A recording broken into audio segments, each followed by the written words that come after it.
hold on. Let me make sure it's good on the other end, the YouTube side. And see what I want to play too.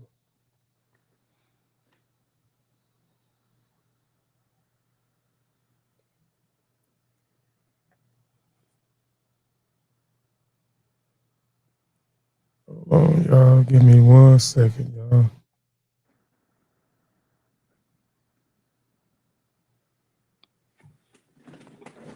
All right. Let's see. Yep, we live. All right, we'll be right back. No, that's not what I want to play right there. We'll play. Yeah. Only a fool think he can outlive death. Welcome y'all to the team, RBG Green We can still Mixtape. try though. We can. Griot's using music, breaking BWO oppression. is a forward movement from here on out, you dig? I'm your host, Steve Stiglo, aka Yeah. Stiglo Swag Mode. Shout out to Alongside Queen. DJ Iron Man Chris Starks. Then Jingle. Let's go. Big stepper. I'm talking just like my ancestors. You Negroes trust the government. I trust my ancestors. We built kingdoms and our infrastructure stand better. Plenty reasons for us to stand tall with our heads up. To walk with your head down, that's a no-no. I walk with the spirit of my queen of Ndogo. And we walk with the spirit of them kings in Angola. You was taught to be a gangster. We was taught to be soldiers. We need to stop the violence. For sure, I'm standing with young boy. Don't mean we shouldn't keep hollow tips in them drums, boy. WSK, if it ain't that, then you's a dumb boy. Nigga, you just want clout. Really, you don't want war, and that's treason. And we don't deal with clout chasers. For my people, I'm squeezing. You'll get turned to cloud chasers. Give them people a reason. Why you pretending when you know that you been a bitch? That switch come out your cartridge blown on some Nintendo shit. Y'all probably thinking that I'm talking on some nigga shit, but black love is black power, man. I'm talking militants. We need to stop firing across some friendly shit and take a shot at keeping black dollars and black businesses, so our cash could flow into black industries and change a couple tendencies. Chase our dreams and make our dreams. This shit, it ain't make believe. They really hate the team, and it's deeper than our skin. They hate what's coming from within. Then you need to check your temp. Blackballed and blacklisted. Fuck it, we been next. The reasons why we fell, cause we tryna be somebody else. Thinking that we know some shit we don't even apply to self. To deny yourself the courtesy of growth, that's a cry for help. We deprive ourselves of commonwealth, lack the funds to mend the health. Only way to find yourself, be guided to your enlightened self. This is the common ground to prepare for the battleground. And you know common unity, yeah, that's where our talent's found. And we know skills sharpen skills, and talent sharpens talent, and willpower's will. So I'm for sure that you could grasp it. And to be blunt, this die line, so you know it's time to ash it. Gas whoever they want. They know that they can't match us. Put them in the casket. We do this shit for practice. Just imagine, we finally build a nation. Generation after generation, then we finally escape the matrix. To secure the likeness of our greatness, penetration is a must. And you say you want a new life? Well, okay, it's time to bust. Y'all really nuts if you think this discussion done, or we not busting our guns. If you think you coming for us, then run on up and look dumb as fuck. Evolution is a revolution. We prepare and create our next solution. But one thing we can't do is continue to let them screw us. See, I do this for the culture, and I also do this for the future. It's that Malcolm X mixed with Martin Luther. And I hope that they could see this as a warning. And I hope I ain't alarm them, but you know that niggas on it. So when that sunset, sayonara. I've looked over. Once again, this young Gaddafi, Sunset Side straight out of Connecticut. It's that team RBG movement. That we as a people will get to the promised land. This that gumbo.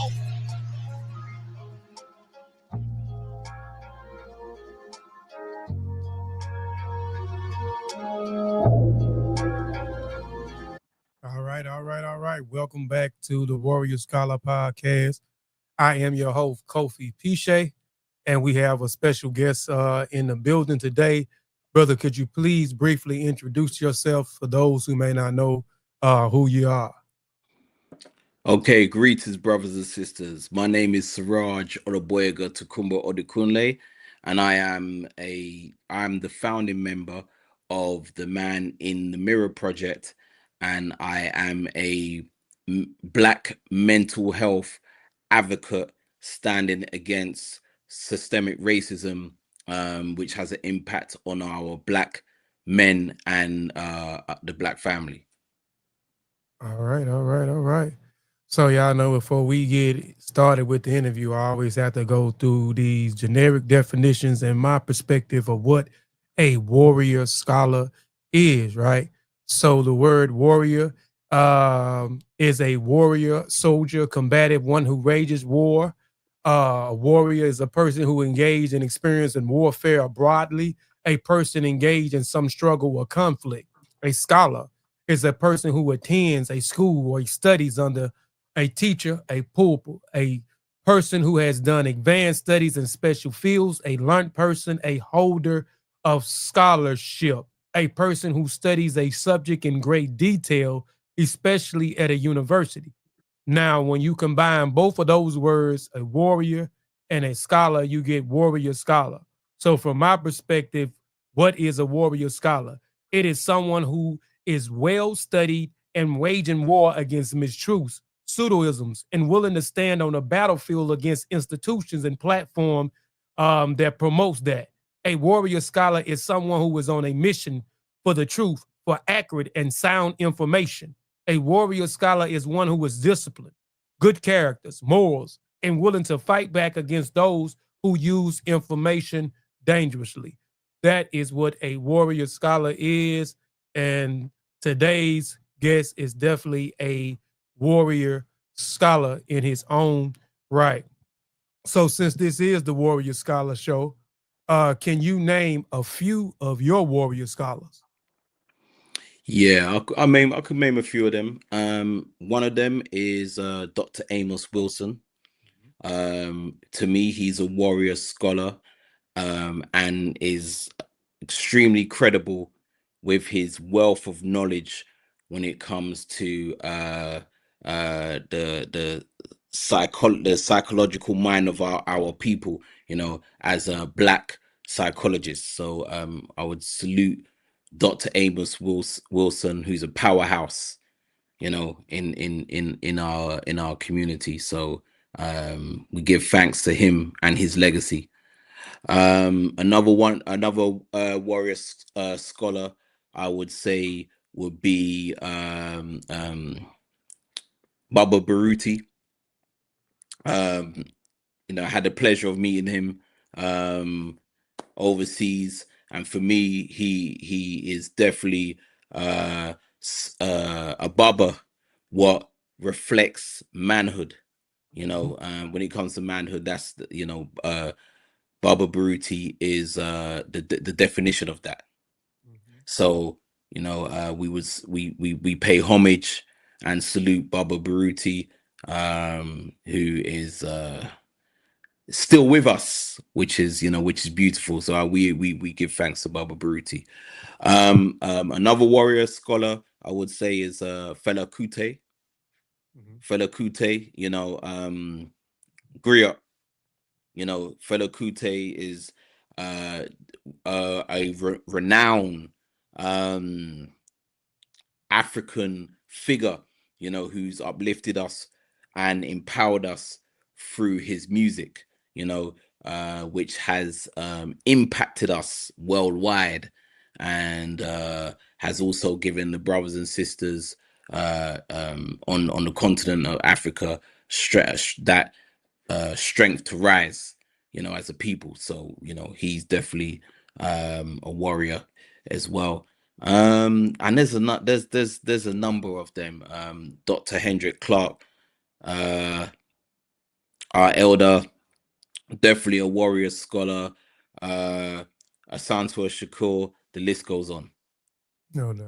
You can't go wrong with none of that list. I'm Yeah. familiar with a lot of those. A lot of those individuals has taught me indirectly, right? And I'm standing on their shoulders and continue to try to expand their work, such as yourself, man. So yeah.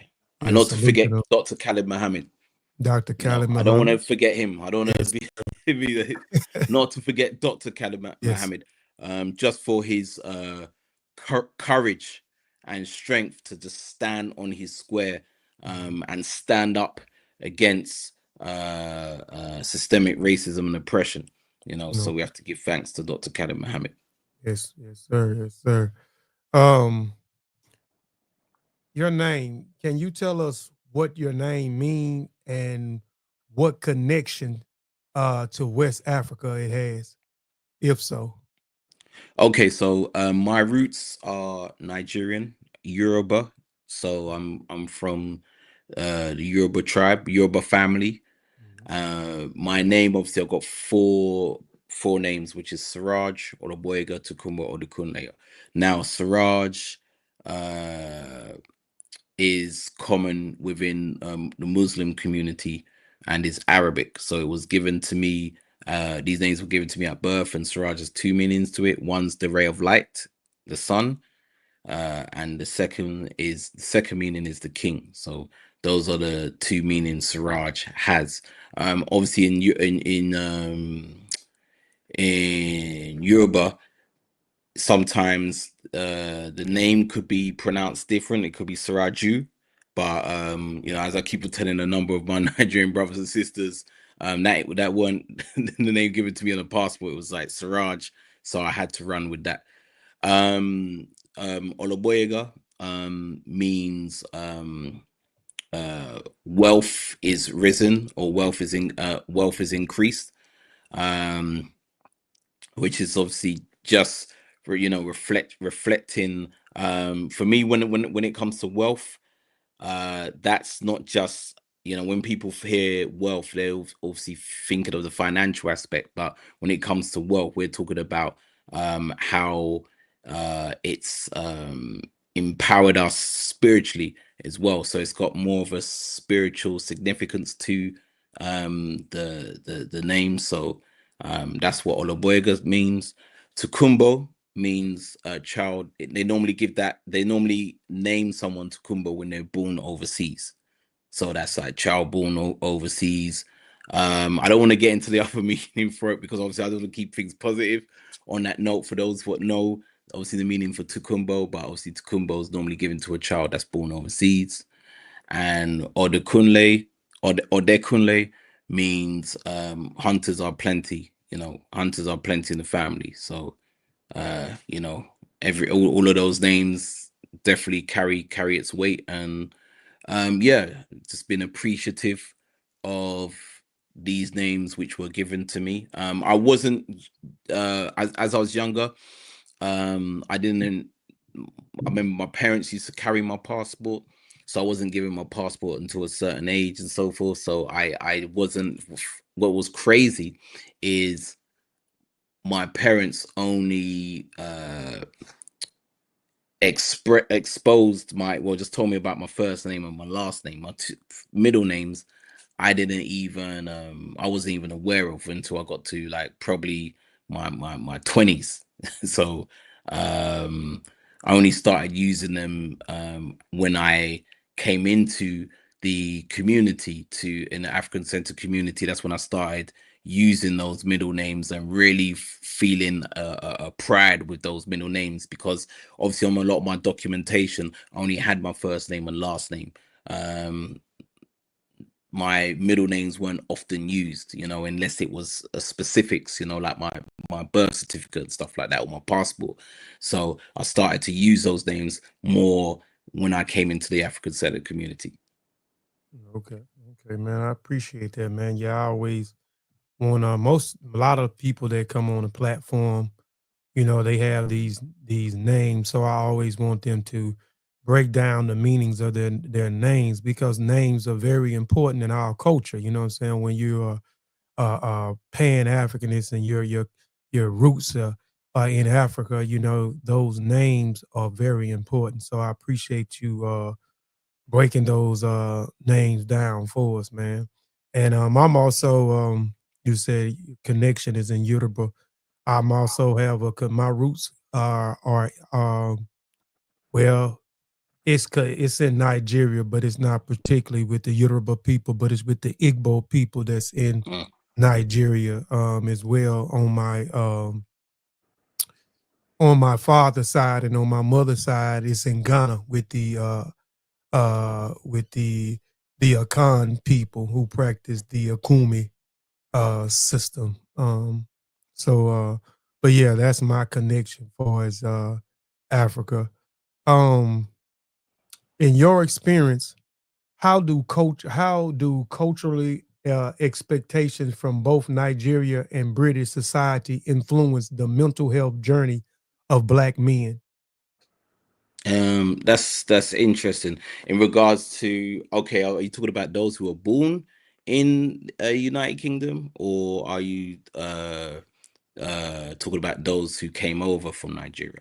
Just wanted to, It both. or eat both. Mhm. Okay, so that's a very good question, and I think how it affects them, it really depends, because what it depends on is if they're rooted, yeah, within their culture. When I say Mhm. rooted, I'm talking Right. about they keep the principles. Mhm. They keep the principles, and they remain with those that moral compass.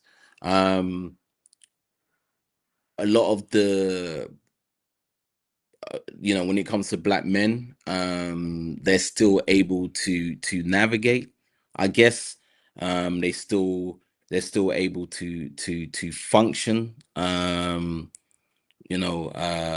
through society without not too much influence of the West. But I guess for those who allow for those of them who allow the psyche to be influenced, also allow mental colonialism. And what I mean by that is they start adopting, I use that word, they start adopting a lot of the Western value systems, where they utilize that and almost use that to replace Mhm. where they came from. Mhm. And that has a major impact on black men, because what ends up happening is a lot of black men, they will not honor, whether it's when it comes to the native tongue, they won't honor just the whole cultural perspective when it comes to cultural values. And that could be anything. That could be to the women, the type of women they marry, um just, I guess, attaching themselves to capitalistic structures, and just conforming, you know to how Urugu operates within the system. Yeah. So it does have a major impact, because it's almost like, they say, you can't heal in the same place that's made you sick. Hmm. Yeah. I mean, that's happening here too. I mean, that is definitely happening here too, where we have replaced our cultural tradition, our cultural values, our edicts and ethics with the West. Most people here, you ask them what language they speak, they say we speak English. So I said, that's your native tongue. They'll tell me, yeah, that's your native tongue. And I said, go look up what English is. And then they go look it up. So I say, you saying you proto uh uh uh European, you know what I'm saying, Indo-European, et cetera, man. So yeah, it definitely has uh the same things is happening over here in the US as well, whether you born here or whether you travel You here came. from West African culture, man. We Yeah. have replaced Western Yeah. um, ideology, Western worldview over our own, worldview, our own world compass, our own cultural traditions, and so forth. Yeah. So exactly, for and that's, just answering your first question, for those who've came from West Africa, Mhm. who obviously knew their native, spoke their native tongue. But obviously for those who were born like me, my mom came pregnant with me to the United Kingdom. So for me, I was more or less stripped from it, so I was stripped from that. And I had, like, my auntie, one of my aunts used to, just speak Yoruba to me, and I had to kind of more or less figure it out. Now I don't speak it fluently, but I know certain words, sentences, and stuff like that. Right. So I've still in embraced it because there was still that connection which I held on to. Yeah, Yeah. no doubt, no doubt. Yeah, I'm familiar with a little bit of Yoruba too. At one time, I was trying to get more into this before I kind of connected more to my roots and found out my connection in West Africa on my father's side and my mother's side. But I was a practitioner of Esheshe. So in Esheshe Legba, we had to learn some Yoruba. So I'm not fluent in Yoruba neither, but I know when somebody speaks certain things, I can kind of, get a sense of what they're saying or what they're asking or Interpretation. what they, right. So, Absolutely. yeah. Um, as a founder of the Man in the Mirror Project, Yeah. what core principle guides your approach to reshaping the stigma around mental health in the Black community? Yeah, that one is a good question. So for me, it's obviously the Man in the Mirror project is a African-centered initiative designed to protect the mental well-being of Black men. So in regards to the core principles, it's for me, it's more to do with decolonization, just for me to implement just the whole term of decolonization, and what just the concept of it. So it's just basically reshaping how the stigma behind mental health has caused, which been just been so chaotic, and it's been problematic as well. So once people get diagnosed in the system, they get diagnosed with certain mental health conditions. A number of these people then end up going into the system, and they are, they can be put into probably like psych wards, or given a number of different like meds and so forth. And it's almost like, treating these people, our brothers and sisters, like second class citizens, or just, basically devaluing them as humans, and my whole approach is to Africanize how we tackle our mental health, and it's just basically moving away from a lot of European implementations, which are used to treat our brothers. So my core principles are just approaching it from just the African centered perspective, and if people want examples of what that can look like, that's coming up with a framework which can be utilized, when it comes to our brothers' self-development, in areas, whether it's to do with economics, the social environments, and the whole political infrastructure. So we just, within the Man in the Mirror project, we tend to look at those areas and see how we can enhance ourselves where we don't fall victim to the system. Okay. Yeah, Oh. or just leading to incarceration or being sectioned. Okay. Appreciate that, man.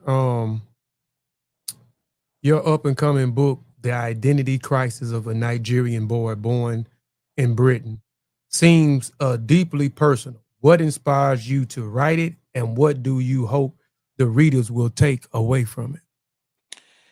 So yeah, this book, The Identity Crisis of a Nigerian Boy Born in Britain, it's a continuation from my documentary, The Man in the Mirror. So it's more it's basically more of an in-depth, or it's like an autobiography, but it's in depth, and it basically takes a dive into experiences I had growing up in the West, and how growing up in the West affected my mental health, and how I saw myself. Not to go too much into it, give too much away, but one of the most common issues which a number of Nigerians were experiencing is when they came over, Nigerians who came over from the 1950s, probably to the 1980s, where many Nigerian children were placed within the foster care system. Now, the foster care system may run, from just having conversations and doing research, it runs slightly a bit different to the United States, but there's obviously similarities and so forth.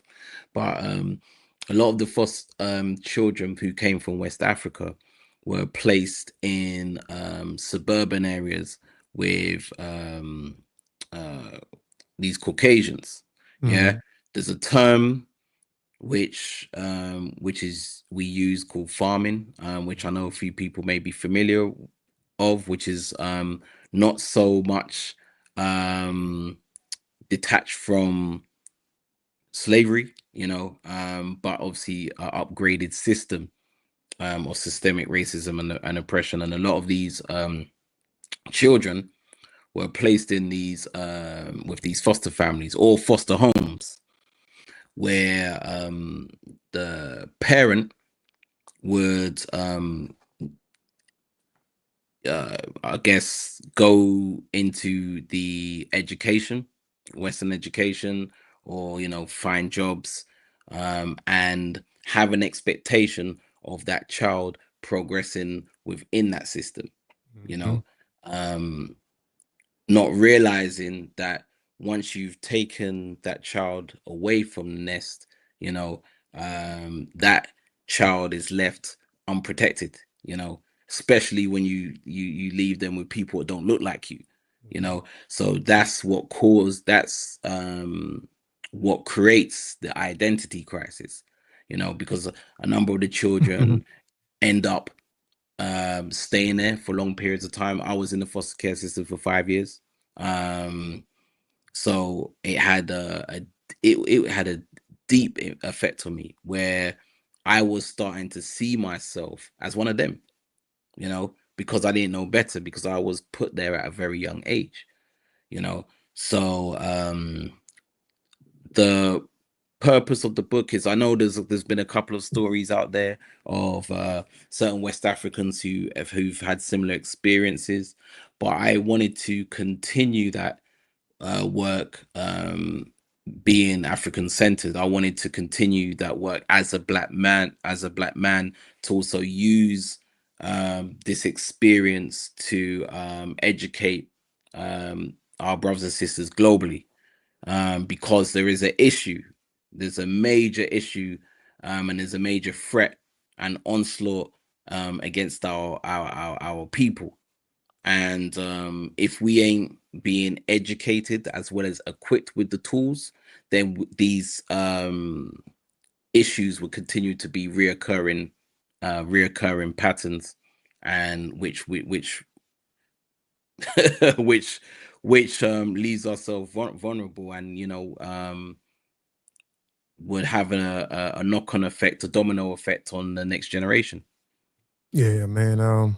I definitely agree with you, man. I mean, we're that problem is happening everywhere when we talk about the identity crisis. A lot of us, I don't know how it is over there where you at, but I know over here we we have our brothers who are saying that they're Hebrews. We have our brothers who saying they're Moors.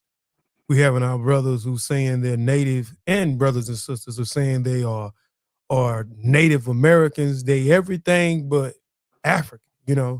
And like you said, you know, we have to find the tools, what I'm saying, that we need to correct the issue of, not identifying with who we truly are. And that's one is through education, man. One is directly through education.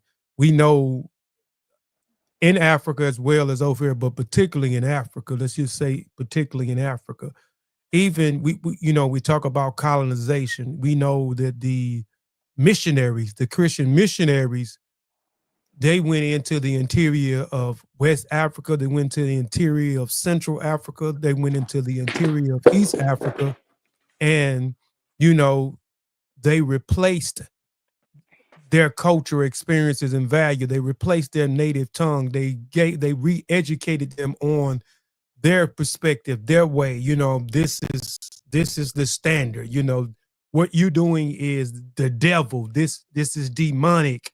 um you know this is the way to be smarter, this is the way to worship, this is the way that you should speak, this is the way, so they re-educated, through colonization, as well as here as when slavery was over with, by setting up what I call the food system. So now when we go through the food system, as well as over there in any other country, you know 12 years of school. So they're educating you on their way of life. So they're introducing you to their patrons. They're introducing you to their heroes. They're introducing you to their intellectuals. They're introducing you to the people who so-called civilized the world, which we know is not true when we talk about, when we learn about these Greeks and we learn about these Romans, and et cetera, et cetera. So we've been conditioned, what I'm saying, and taught in a way of hating ourselves and identifying more, like you said, you identified,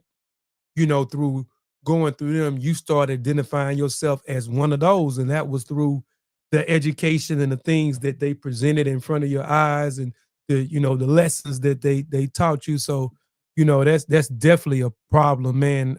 The identity crisis, for Black Africans worldwide, that's in the UK, that's in the Caribbean, that's in West Africa, Central Africa, South Africa, East Africa, over here in the States, South America, what I'm saying? We are identifying with something else, such as ourselves, man. So I can't wait, man, to the people to definitely check out the identity crisis of a Nigerian boy, man, where you kind of break some more of those things down, man, and what we actually need to do to um try to reverse this, so we won't continue to repeat the same cycle, what I'm saying, generation after generation after generation. Um your the tour, man, the Unpolar Truth Behind the Black Man Abuse, addressing Unpopular.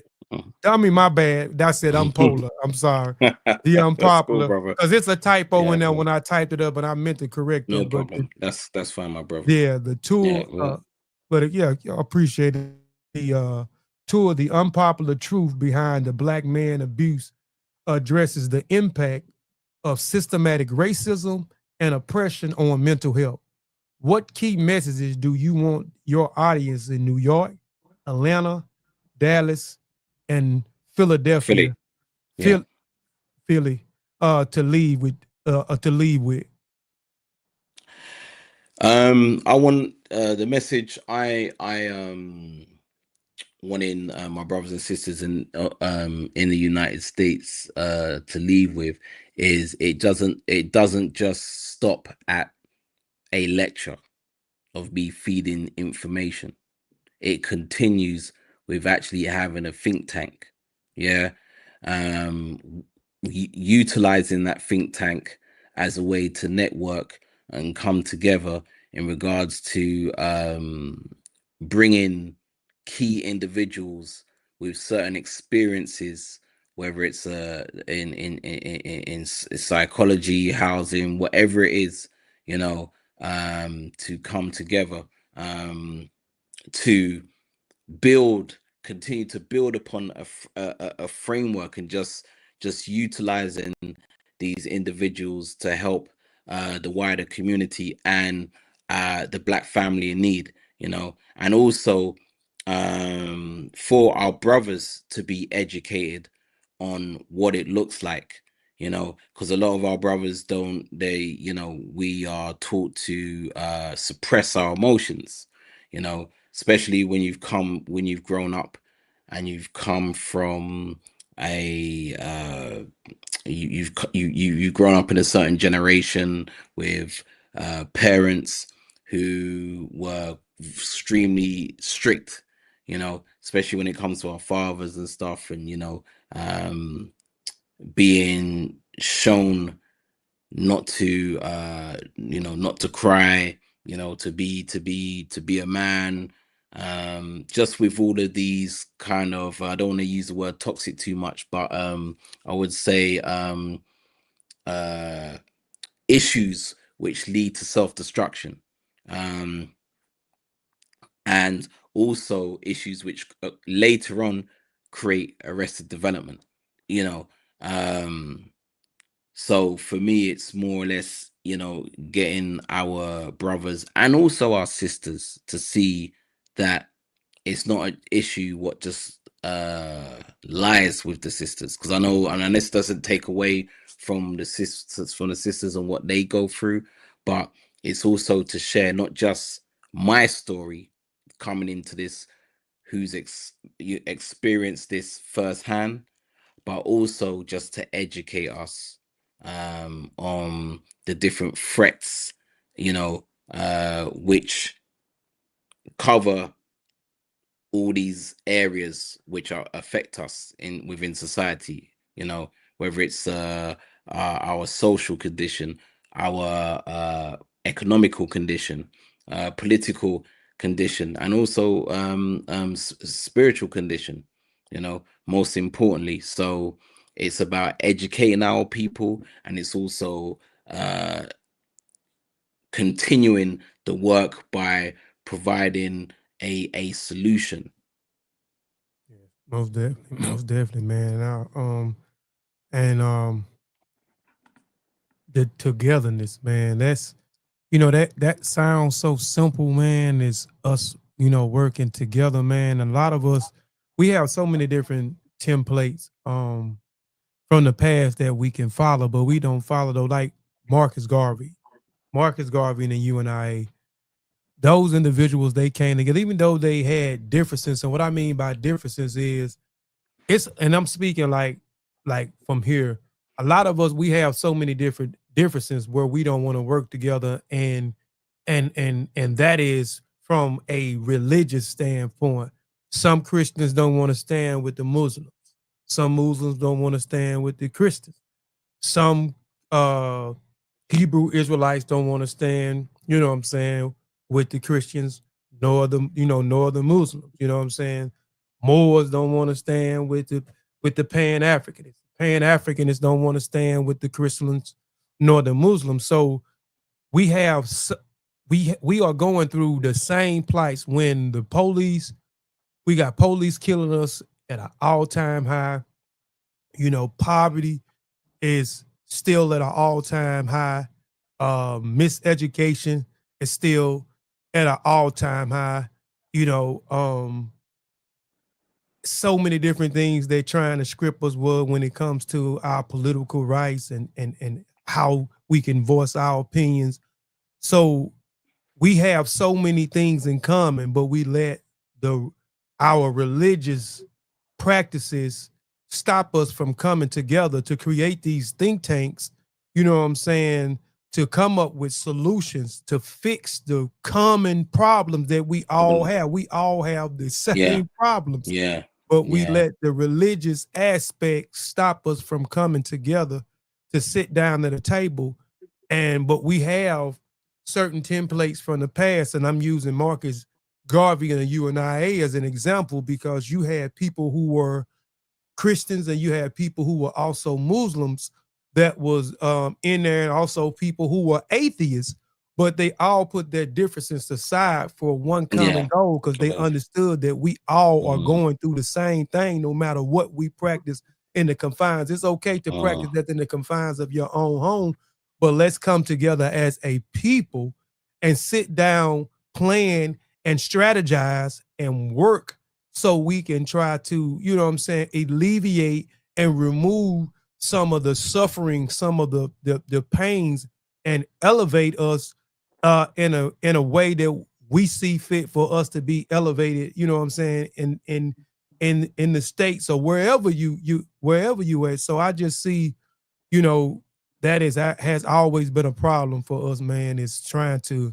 unify, you know what I'm saying, everyone trying to unify. It's cool to unify with people who are like-minded. What I mean, unifying with the RBGs, unifying with the Black nationalists, unifying with the Pan-Africanists, you know what I'm saying? It's easier for that, but it's harder for people to, again, say they want to stand, which is crazy to me, want to stand next to a Christian, stand next to a Muslim, or stand next to someone who says they're a Hebrew Israelite, or someone who says that they are more, or someone who says they are Native American, even though, you know, they are going through an identity crisis, but we all need to come together, man, for one common goal, because we're going through the same thing.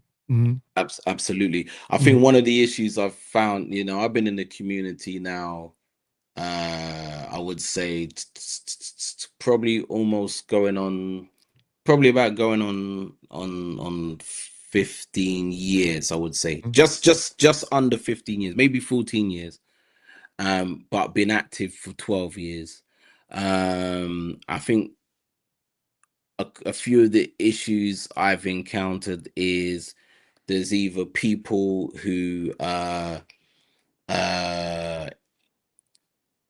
implement unhealthy gatekeeping. That's number one.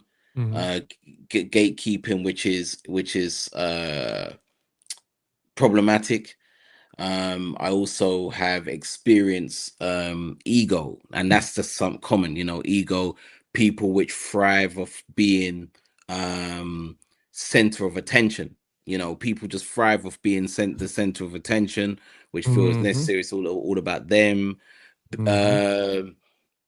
And as you mentioned, you know, people who are not coming together because of their religious or spiritual practices, and, you know, always, you know, almost it's almost they have like an obsession with the debates and so forth, or just proving that they know more than you. And that's another thing, you know, when people enter knowledge, whether they enter knowledge or they have been on the journey of just acquiring all this knowledge from all of the lectures they've been to, or the books they've read and so forth, that kind of develops like a unhealthy ego,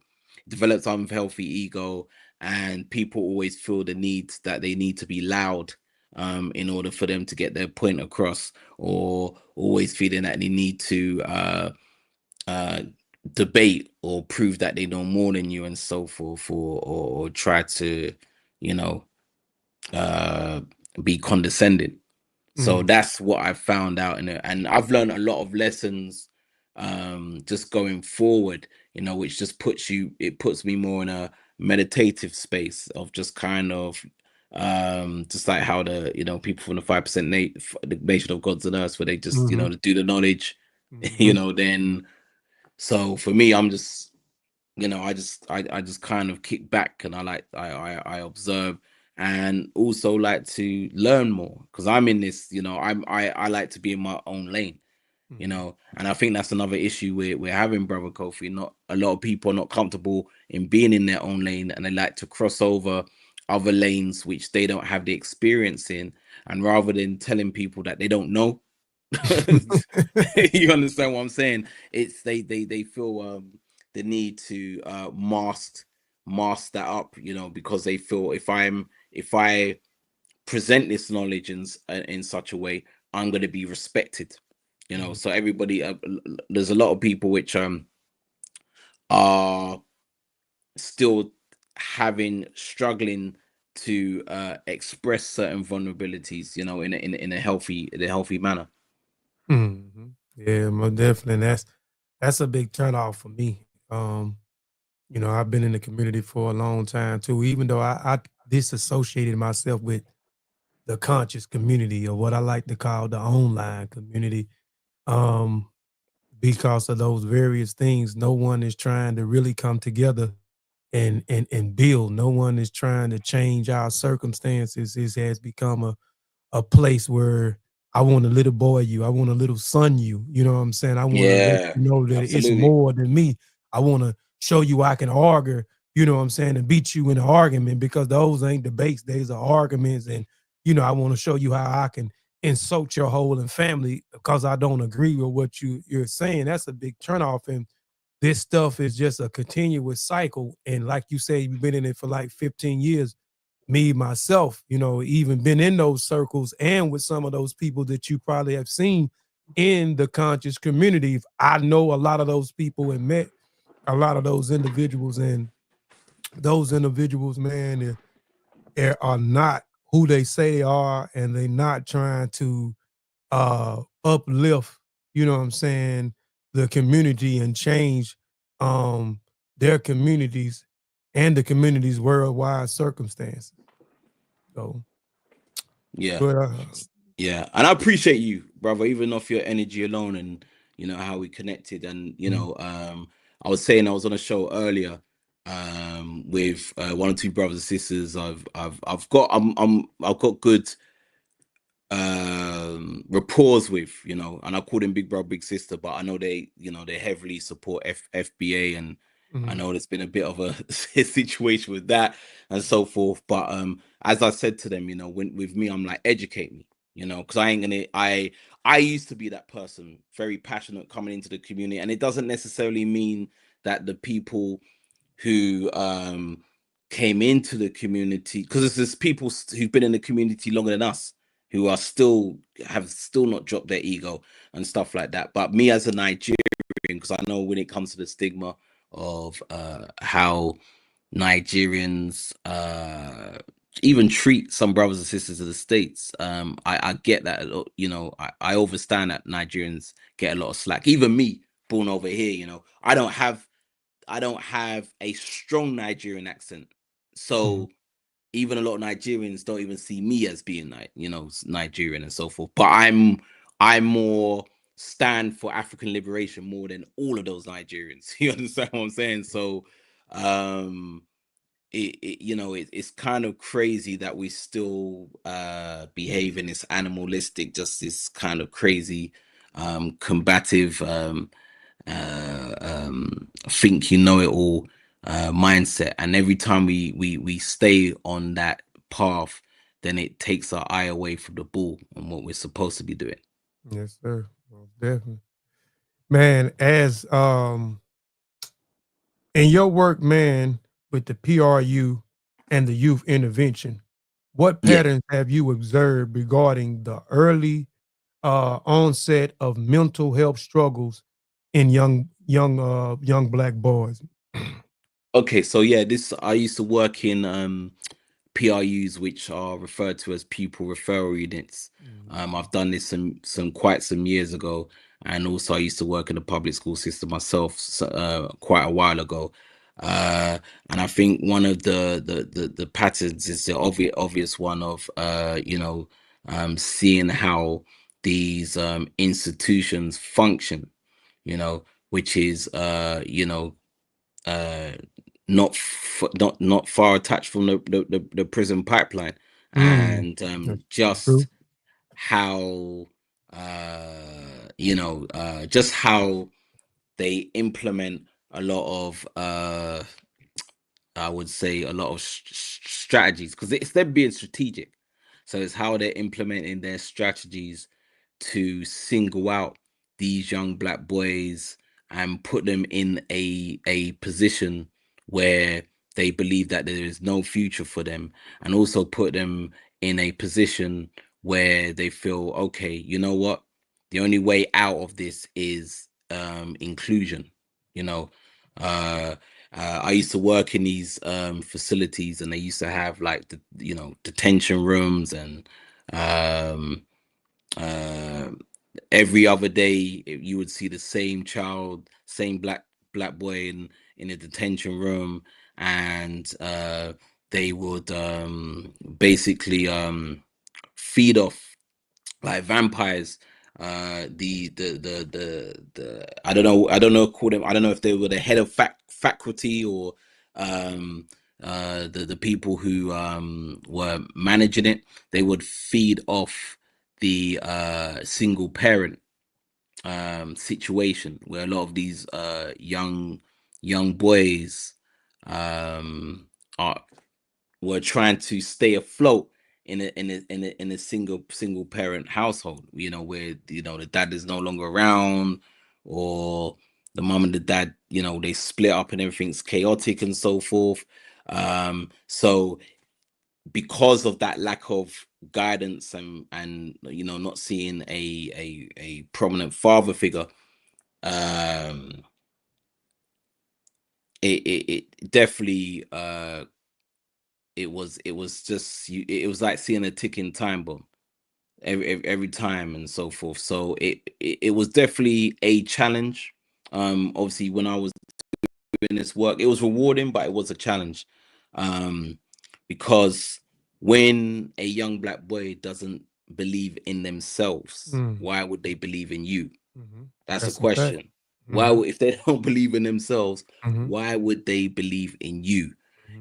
And if they are not taught about their ancestors being great, where everything in the public school system, everything which is taught is just based around slavery, then why are they going to listen to a word you say? So I was just seeing, this is just, it was like an ongoing pattern. I did what I could do, because I was younger then, and I did what I can do, and I was still learning myself. So yeah, there was a few children, a few young black boys. I guess I made certain changes in their life and so forth. But then after, I ended up going, falling into other positions where I started working with severely autistic children, and then after that, going into mental health supported housing. Okay. Yeah, man. That's yeah. It's just. But that's them. They're strategic with the things that that they do. That they're doing in the school system, and it is a prison to pipeline. A lot of the schools are set up in a way um like you're in prison. You got, I here schools have police officers who are at the school. Schools are having bars, or are looking like, like the prison. You know what I'm saying? Yep, Special, special ed is set up. They're misdiagnosing your children, putting them on absolutely. medication. So it's it's so much, man. It's going on, man. School system, self destruction mentality. Yeah, is that self destruction mentality is a plague There's in a our. plague in our, yeah, Mhm. absolutely. Yeah, man. Mm. But yeah, man. It's it's a shame, man, and it also gives our children, man, low self esteem. If you're reading and learning about people that don't look like you did all these great things, and then learning about people who look like you that went through slavery and all these other different things that they paint, negative about Africans and slavery is being uh and slavery being the best thing for us, you know what I'm saying, by us going, you know, because that's another narrative, because we was uneducated, we was running around, you know what I'm saying, naked in the woods and eating each other. You know, it's just so, you know, it's just so much negativity and so much negative Yeah, propaganda. absolutely. Yeah. Hold on one second. So yeah, it's just so much Yeah. negativity, man. Um in negativity, man, in the school system, man. It just and that was something, you know, I have a bachelor in secondary education.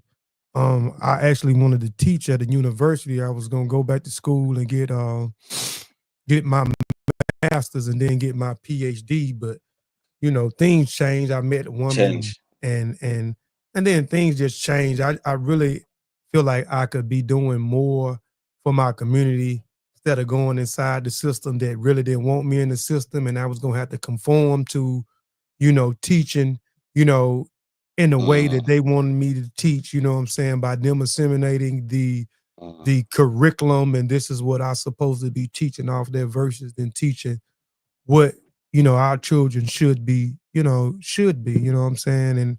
And but yeah, man, it's just a shame, man. Man, my last and final question, man, for you, man, is many activists and organizers experience burnout due to emotional weight of their work. How do you personally maintain your mental wellness while advocating for others? that's a brilliant question. You got some good questions. I like the questions, Mm, brother. Yeah, I get burnout, and the reason why I get burnout is because I also I'm still a part of one of the modern day plantation. Yeah, mhm, because of when it comes to grassroots work, yeah, you know, you can be creative, and you can find means to, you know, make a bit of change from it. And we're not saying you know, we're trying to approach everything from a capitalistic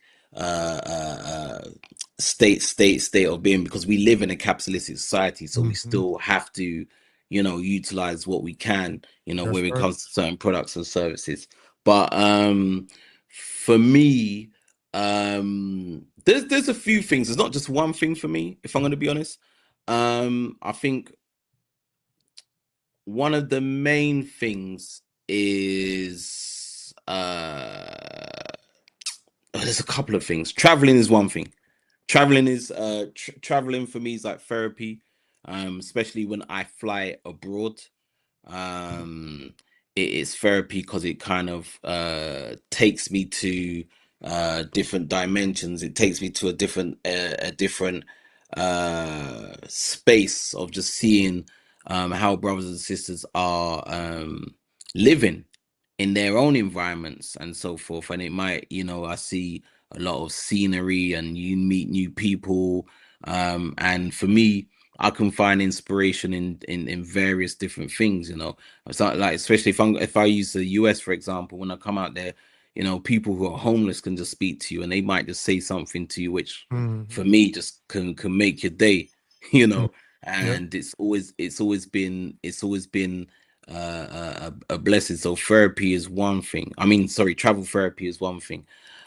Being in nature, that's another thing. I think it's important, you know, to be around nature. Um, as we as African beings, we are that's part of our makeup. You know, when it comes to nature, you know, nature's a part of that DNA. So I like to be around water when I get the chance to, or when I set aside that, look, I want to be around water, because obviously being around water is healing. Even drinking water is healing. So I like to be in nature.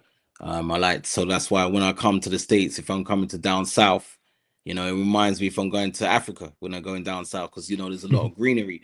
Mhm. Now I haven't explored all parts of the southern regions in the USA, but I've been to Texas, I've been to Alabama, I've Mhm. been to um Memphis, and I've Okay. I've been to Georgia.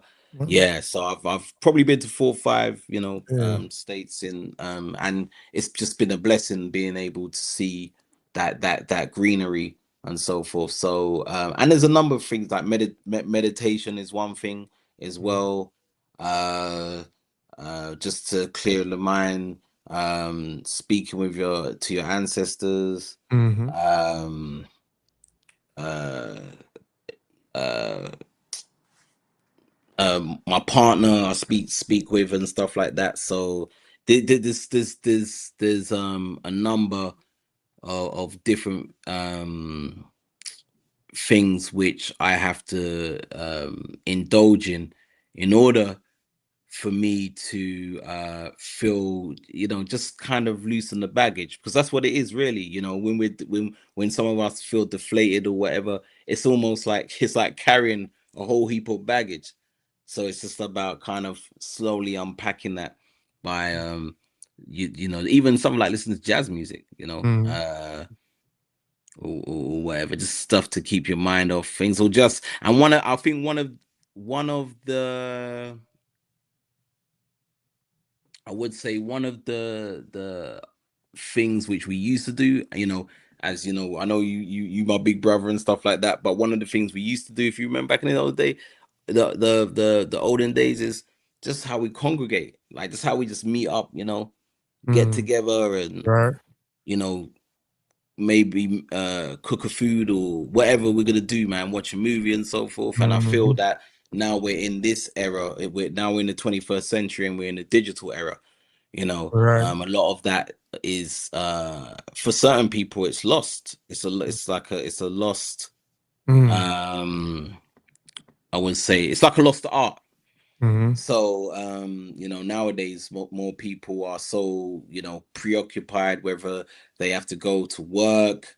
The reason why I call it modern day plantation, I know not everybody agrees with that term, but I'll call that term because it is an updated Mm-hmm.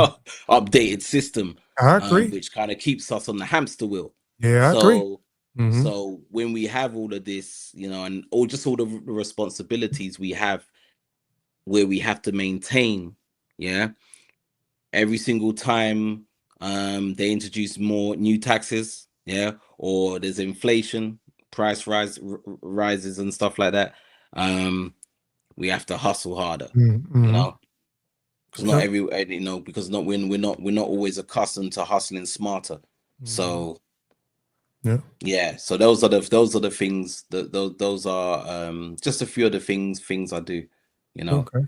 um, Okay. Yeah, I was wondering that, man, because I know, a lot of us who are for our people, and we like doing things for others, and we're trying to better the conditions of our people. So we boots on the ground. We working with this organization. We're working with this organization. We're working and planning with this program, and et cetera, et cetera. And I was just wondering, because you're doing the same thing. So I was just wondering, man, what do you do so to keep your mental health, stable, and and keep you from burning out. So those definitely was some good examples. And I try to do the same thing too. Traveling is like one of my therapeutic way. Me and my wife and my family, and we I'm get out. glad you got to celebrate your solo return, man. Yeah, So yeah, yeah. I Appreciate said that. happy belated, man. Yeah, that's Mentu right there. Mental, Peace to the yeah, family. That peace, brother, Mentu Mental. son. Yeah, what's going on, Yeah. Mentu? Yeah, man. So I appreciate you, man, for coming on the Warrior Scholar podcast, brother. For how can people, man, that want to reach you, man, how can they reach you? What is some of your social media handles? Yeah, that's a good question. One thing I would say for those who are tuning in, I'm gonna basically quickly share this image of the event I have coming up. This event is the unpopular truth behind the Black Man's Abuse US Mental Health Matters tour. So I would say, that's my website, www.tmitmproject.com. So you can just log on the website, find a bit more information about me, and what the project's about. And I would say just take the opportunity, because it's all well and good that people, let's get the handles, the social media, come to the event. I because at this current moment I'm coming to the US once a year for the past 10 to 11 years. So Yeah. come, make an effort if you can, if you can, brothers and sisters who are tuning in, just come to the event, and let's build. I'm definitely I'm gonna try my best to Yeah. come out to Dallas. You're gonna be in Dallas, right? In Dallas, Texas, Yes, I right? will At the be at Pan that. Af. So them my people up there. So one of my Yes, business partners, shouts Doc out to uh Sister my Quete. young friend Adjua, and yeah. And okay, yeah, Um Adjua. That's they are Adjua and her mother, Quete, were just in the they was in my 4th edition of my magazine right here.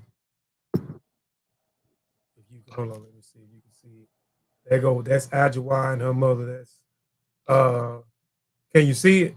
yeah, I think I saw that picture. That's a beautiful picture. Mhm. And I want to, yeah, just shout out to them. This will be, I've been coming to the States now for probably about a decade. Mhm. And this is going to be my second time in Texas, and it's going to be my second time seeing them. I just appreciate the love and hospitality they Yeah. showed, Mhm. and I love them dearly. I appreciate you, brother Kofi. Love you, brother Mentu, and a number of other brothers and sisters who have been real supportive and so forth. And I just love the experiences I've had, because I had to make certain changes, and I get it, when we get whether we're getting passionate or angry about certain things, we want to see change, just work on becoming that change. But we don't always, yes, sometimes, when it comes to situations where we're faced, where it's police brutality, or if we're put in a certain position where we have to defend ourselves, then we're gonna have to do what we're gonna have to do. That's when we stand on code, and that's when the warrior comes out. Mhm. But in general, let's work on not always having to be angry at every little thing, because once you carry that energy and so forth, you're also preventing the expansion of your life cycle, and because it's you know because stress, all of Mhm. those things releases Oh those yeah. toxins into the body, and it just, and I'm saying this from experience because Mhm. of my temperament, you Mhm. know so that's, for those who may, at later stage dive into the book and so forth and learn more about my upbringing, they would get a more of an insight on, how that was self-destructive. Mhm. Most definitely, because stress lead Yeah, to sickness, and sickness lead to death, man. So I yeah. totally agree with you on that, brother, man. Well, again, man, I appreciate you, man. I wish you nothing but the best. I wish you nothing but success in all your endeavors, man. I hope you have a crowd of people just walking over each other, man, out here when you I get to hope the so. states that you tour, man. I hope So so. Yeah. I hope. yeah, man. I hope so. That would be nice. Yeah. Yeah, man. Yeah. Yeah. So But I've got the t-shirts and hats as a standby, so you can yeah, order them. yeah, most Yeah. definitely, Yeah. Just most just definitely. just in case. Yeah. But you can Yeah. go to the Oh, website. Yeah. oh, you can Yeah. get them out the they ship them over here in the states as well. Men to the contact. So yeah. Okay, Men mentor. Oh shoot, yeah, I get with mentor. I'm gonna support you, man. I'm gonna get a hat and a shirt, man. I'm gonna get a hat and a shirt, brother. Yeah. Oh, I definitely appreciate you, will. man, Yeah, brother Kofi. I yeah, no appreciate you. doubt, no doubt, no doubt. I gotta hit him up, too, anyway, about the book cover and stuff. So when I do that, I'll definitely be chopping it up with him about the hat and the shirt, and him contacting you, when I get the shirt and the hat and so forth. So, yeah. I appreciate you. All right, man. Well, shoot, I know it's late over there, super late over there, man. Yeah. Wasn't trying to hold you too late, man. I appreciate you again for coming on the Warrior Scholar Podcast, man. That concludes the interview, y'all, man. I appreciate those who popped in and stayed the duration of the show. I appreciate those who popped in and had to leave. I appreciate those who will come back later on and look at this show later on in the archive, man. We'll appreciate y'all, man, and we'll see y'all tomorrow, 6 p.m. Central Standard Time.